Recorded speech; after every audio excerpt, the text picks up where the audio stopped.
When the Indiana Fever were making a mockery of the injury report early in the season, just putting Caitlin Clark as probable. He counts it off 5 straight times, and every single person watching knew Caitlin Clark was suiting up that night anyway. So what is that report even for? Because if the answer Fever fans keep landing on is nothing, that's a much bigger problem than one Tuesday game. Well, we don't really know what that means. Is she probable, like she's probably going to play? Is she probable, like she's coming back from a serious injury, so it kind of depends how she feels today, but she's probably going to be in there? Is she probable as in she's probably not going to? And that right there is the whole issue in a nutshell. Probable is supposed to mean something. It's supposed to be information. Instead, the way the Fever have been using it early this season, it's become pure noise. Is she probable because she tweaked something and it's a genuine question mark? Or is she probable the way she's been probable for basically 20 straight games while playing every minute of every one of them? Nobody watching can tell the difference anymore, and that's not an accident of language. That's a team that has slowly trained its own fan base to ignore the injury report entirely, which sounds harmless right up until the moment it isn't. Hold on to that thought, because it's about to matter a lot more than one tip-off. Caitlin Clark's listed as probable for tonight's game. But is this probable because she's coming off an injury? Or is this probable like it's been probable the first 20 games of the season? But not only is Caitlin Clark probable, Aliyah Boston is now listed as questionable. Here's where the cost actually shows up. The night the Fever finally have a real reason to list her, the night she's genuinely coming back from something, that probable tag has already been burned to the ground. It's the boy who cried wolf, except the wolf is a back injury on the most important player the league has right now. And it's not just her. On this same report, Aliyah Boston lands as questionable with a right lower leg issue. So now you've got your franchise centerpiece and your former Rookie of the Year both carrying tags on the same night, and a fan base that's been conditioned all season long to shrug. That's the setup, that's the effect everybody can see. The question this podcast keeps circling back to is the cause, and that's where this gets genuinely uncomfortable for the organization. What's going on with this Indiana Fever training staff to why it always seems like somebody is listed on the injury report? Whether it's Sophie Cunningham, Caitlin Clark, Aliyah Boston, Lexie Hull, how come it always seems like somebody is listed on the injury report? Because it is never just one name. He runs the roll call, and it's a who's who of the roster. Sophie Cunningham, Caitlin Clark, Aliyah Boston, Lexie Hull. Someone is always dinged, always tagged, always on the list. And when you see the same team, the same training staff, cycling through injury after injury after injury, the polite explanation is bad luck. Maybe it is. Injuries happen, bodies are random, and a season is long. But there's a point where a pattern stops looking like luck and starts looking like a system, and Fever fans have very clearly hit that point. Now, the part that should actually bother you isn't the report itself. It's what this same front office decided to do with a player they had barely even seen. And we're going to get to that decision because it might tell you more about this organization than any injury tag ever could. What the Vanderbilt player reported seems to be right. Shout out to the Pope for getting the exclusive. Are these practices too hard? I hate to even say that. I feel like a snowflake even saying that. But are these practices too hard? Are they running these players too much into? So what's actually happening in those practices? The podcast raises the possibility nobody inside the building wants to say out loud, which is that the workouts themselves are grinding these players down. And he leans on something specific here, pointing to what a former player who came through the program reportedly said about how hard those sessions run. I want to be careful with that, because it's a reported, second-hand characterization, not a confirmed medical finding, and it should be treated as exactly that. But the on-court reality is what gives it teeth. If you are running conditioning and endurance work into the ground instead of managing load like a modern staff, you don't get sharper, you get soft tissue injuries, you get lower leg problems, you get a training room that never empties out. He's not diagnosing anyone. He's asking why the outcomes keep looking the way they look. And honestly, that's the fair question. Don't give a you-know-what. This organization is a dumpster fire. Caitlin Clark must demand a trade. Once again, it should say Caitlin Clark is out probably due to back because the Fever organization and Stephanie White don't have her back. Caitlin's back has to be sore, carrying around the entire Indiana Fever. And then he says the quiet part completely out loud. Blow it up, demand a trade, the full nuclear option. The line that's going to get clipped and spread everywhere is that Caitlin Clark's back must be sore from carrying the entire franchise. And it's a great line. But let's actually weigh it, because there are two real sides here. On one side, the frustration is legitimate. If you believe your best player is being mismanaged, if you think the medical and coaching insane in sish and huptamidum meme isn't protecting her, then wanting her out is an emotional but understandable place to land. On the other side, this is a first-year franchise cornerstone on a rookie deal in the exact market that just built its entire future around her. Superstars almost never force their way out this early, and the Fever have every incentive in the world to get this right. So, is the trade talk real strategy, or is it a fan base venting through a podcast mic? I'd lean venting. But the fact that it's being said this loudly, this early, tells you how thin the patience already is. See, we're finally back to playing back-to-backs, ready to go. Mick Talks Hoops, he brought up a point and said, I don't think any of these players are going to play a back-to-back between Caitlin Clark or Aliyah Boston. You're going to get one game, you're going to get the other game. Which is pretty ironic because the player who is going to play back-to-backs, the player who isn't on any type of minutes restriction, the player who always is allowed to play the most minutes in the games. Here's the wrinkle that makes the whole load management story fall apart. When you actually look at who plays and who sits, the math doesn't match the messaging. The stars get the probable tags and the maybe nights and the careful language. But the player with no minutes restriction, the one out there logging heavy minutes night after night without a whisper of caution, is Kelsey Mitchell. And he flags the irony right away, because between Clark and Boston, his expectation is you get one of them on a given back-to-back and not the other, all in the name of protection. Mitchell doesn't get that conversation. She just runs. So the team is selectively protective, extremely careful with some bodies and seemingly indifferent to others. That's not a blanket philosophy of keeping the whole roster fresh, which is what a real load management program actually looks like. This is a hierarchy, an unofficial depth chart of whose health the organization treats as fragile and whose it treats as expendable. And it's fair to ask who decided that order and on what evidence. Why doesn't Kelsey Mitchell get rest? Why doesn't Kelsey Mitchell on a minutes restriction? Why isn't she ever on the injury report? And this is the contradiction that should stop you cold. Kelsey Mitchell isn't some Iron Man exception who never breaks down. He points out that her body is the one that seized up in the playoffs last year when it mattered most. So if there's anyone on this roster whose minutes you'd think twice about, whose load you'd actually want to watch based on recent history, it's her. Instead, she's the one who's never on the report, never rested, never questionable. Read that back slowly. The player with the actual breakdown history is the one getting run into the ground, while the players who are perfectly healthy get wrapped in bubble wrap and vague tags. However you feel about the Fever, that is a strange way to run a training room. And it's the cleanest evidence yet that the injury report isn't really about health at all. It's about optics. Justine Passat should have gotten a chance over Dantas. When you have Caitlin and Kelsey, who are average defenders at best, you can't play Dantas, who is possibly the worst defender in the league. It's a good point. Dantas is not a good defender, not a great defender, not an average defender, below average defender.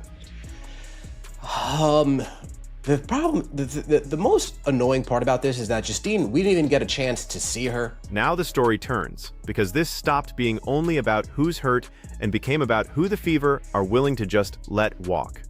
He makes the basketball case plainly.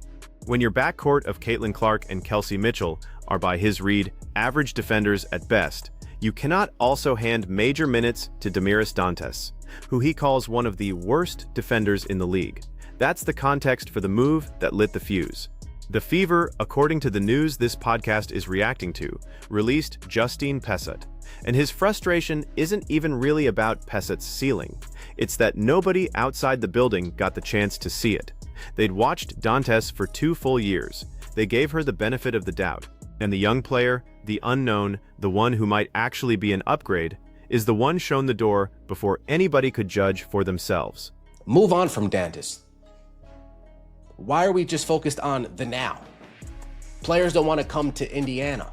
It's hard for Indiana to sign free agents, whether it's the Fever, whether it's the Pacers, whether it's the Indianapolis Colts. Indiana's not really a destination like that. So if you have a player who's young, whose playstyle fits Caitlin Clark, why are we so eager to get rid of her? And he lands on the one word that explains the Fever's entire approach, the now. Everything this front office does seems to be about the now. Not the roster in 2 years, not the young core you're supposed to be building around a generational rookie. Just the immediate, reactive, put out the fire now. And that's a fatal mindset for a team in Indiana's exact position. He connects it directly to a point that talent doesn't choose this market on its own. So when a young, cheap, ascending player who fits next to Caitlin Clark actually lands in your lap, that's not a spare part. That's the plan. That's the whole ball game for a franchise that can't buy its way to contention in free agency. Trading the future for a marginally better present is what rich, glamorous destination teams do, because they can always reload. A team that struggles to attract anyone doing the exact same thing is just quietly bleeding out. It's the difference between impatience and self-sabotage. And from the outside, it's getting hard to tell which one this is. Thank you for what? One preseason game? You didn't give this player a chance. Didn't give her a chance at all. Didn't give her a chance at all. Fever FOR. Duke Lombardi. Look at that. We got Calvin, Jar Jar, and Duke back to back to back. Shout out to the venue. If you guys are in the venue, you guys know that these are three through and through guys in the venue. Shout out to you fellas. Let my demon move on next, please. And this is the detail that really stings, because it's not about talent evaluation gone wrong. It's about barely evaluating at all. His frustration boils down to the Fever giving this player what amounts to a preseason cameo before deciding they'd seen enough. Protecting the culture, he says, with the sarcasm turned all the way up, because from the outside, there's no visible body of evidence to protect anything. You can defend cutting a player you've studied for a full camp and genuinely don't believe in. It's much harder to defend cutting one before your own fans, before anyone, got a real look at what she could be next to this core. That's the pattern that keeps repeating with this front office. Quick to give up, slow to explain, and completely unbothered by how it looks. And when a franchise builds a reputation for pulling the plug that fast, it doesn't just lose one player. It tells every agent and every future free agent exactly how much rope their client should expect, which for a team that already struggles to recruit is about the worst signal you can send. Justine Pesset never got a fair chance with the Fever. Dante should have been waived. Watch Justine be a good pickup for the Aces. Now, I think Justine is going to be a good pickup for the Aces. You have to ask yourself, why are we so eager to let her go? Yet the Las Vegas Aces, they're willing to get rid of Kennedy Carter. And now, watch the contrast do all the work. On one side, Indiana, letting a player go before she got a fair look. On the other, the Las Vegas Aces, who per the roster news this podcast is breaking down, are reportedly willing to move off Kennedy Carter to bring Pesset in. Sit with that for a second. The same player the Fever couldn't find a real role for is the player a championship-level franchise reportedly wants badly enough to clear a spot. That's not a footnote. That's two organizations looking at the exact same person and reaching opposite conclusions, and it says everything about which building trusts its own evaluations. When the Aces make a move, people assume there's a plan behind it. When the Fever make one, even their own fans assume there isn't. And that gap in credibility has nothing to do with the player. It's about years of track record.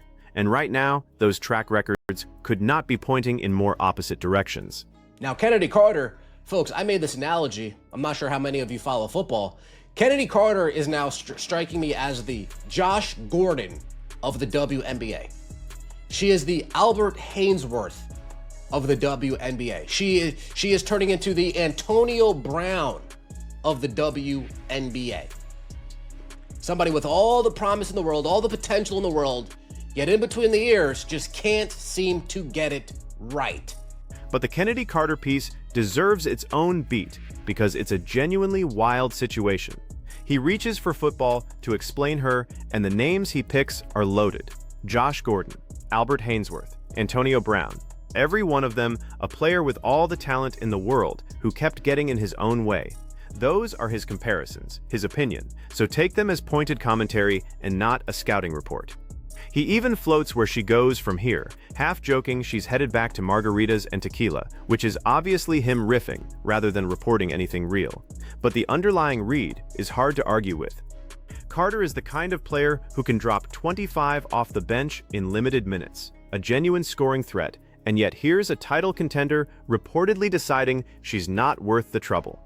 When a team that good is willing to walk away from that much instant offense, the message was never about ability. It's that the cost of the drama finally ran past the value of the buckets. And for a player this gifted, that's a stunning place to have landed.